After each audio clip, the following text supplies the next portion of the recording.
Hey guys, so life in Greenland, the Earth's largest island, is cold and initially off-putting. The territory has been barely touched by humans, and year after year it attracts more and more tourists thanks to its beautiful nature and unique culture. But despite that, the island is still somehow unknown to most people.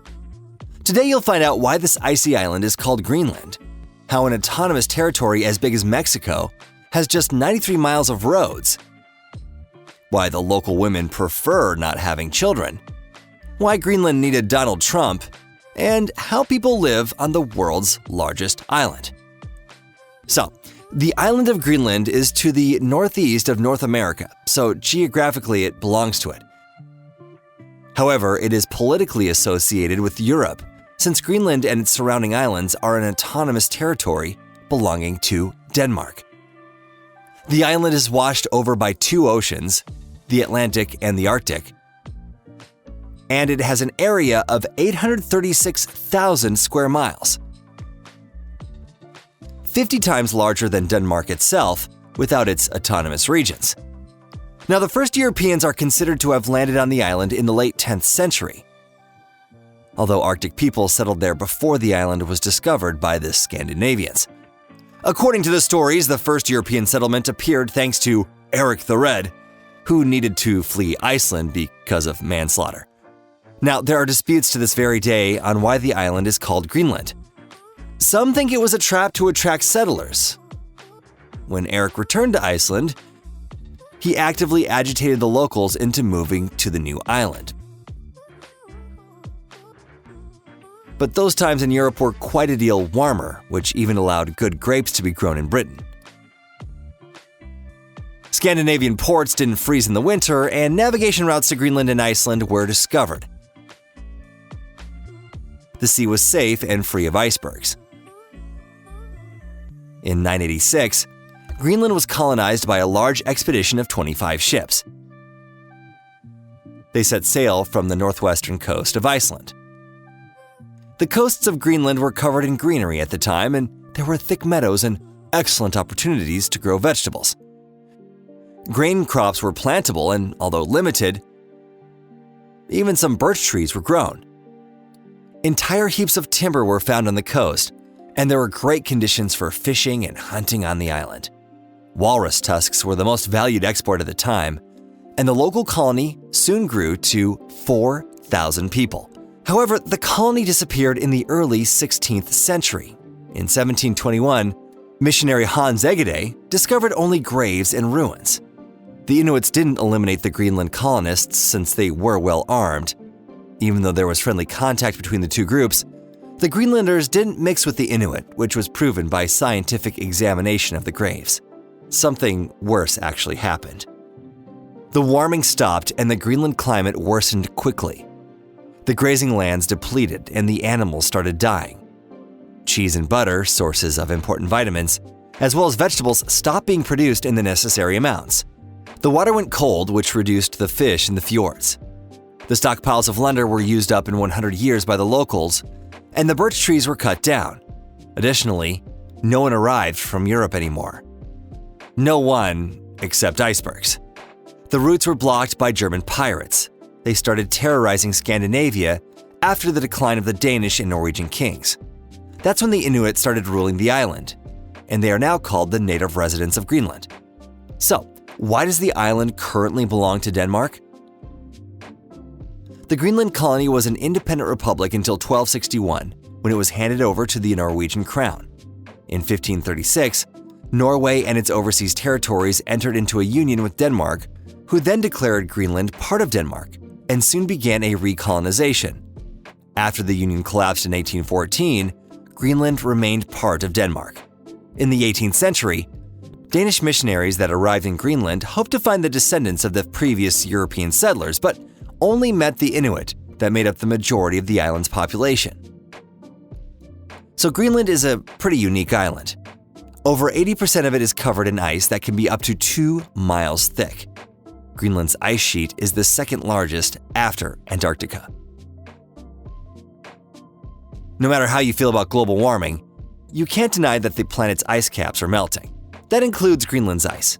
If the ice covering Greenland completely melts, the sea levels will rise by about 23 feet, causing serious repercussions. Now, according to scientists, that could take thousands of years. In such a situation, we would see the longest canyon on the Earth, whose discovery would be published in the Science Journal back in August 2013 by Canadian and European scientists. The canyon under Greenland is almost 466 miles long, almost twice as long as the Grand Canyon. The island's climate is Arctic and subarctic, and the settlements are mostly located along the southwestern coast. That's where Nuuk, the capital, is located. Since it's close to the Baffin Bay and the warm current, the temperature range in the city is comparatively small. The average temperature in July is 44 degrees Fahrenheit, and in January, it's about 17 Fahrenheit. But the majority of Greenland is quite cold. The coldest area is in the center of the island, where winter temperatures often reach 76 below Fahrenheit, and summers, they reach a balmy 14 degrees Fahrenheit. But how do people live in such a surprising place? Well, currently about 88% of the population are Inuit, and the other 12% mostly comes from Denmark or other European countries. It's worth noting that Greenland is one of the most little populated territories in the world, with a population density of just 0.1 persons per square mile. The local population came into contact with the fruits of civilization in 1941 when they met U.S. soldiers. Thanks to them, the locals received a large choice of preserves, chocolate, gum, and other simple joys. Despite Greenland starting to receive products from around the world, the rest of civilization would come much later. For example, TV arrived only in the 1970s.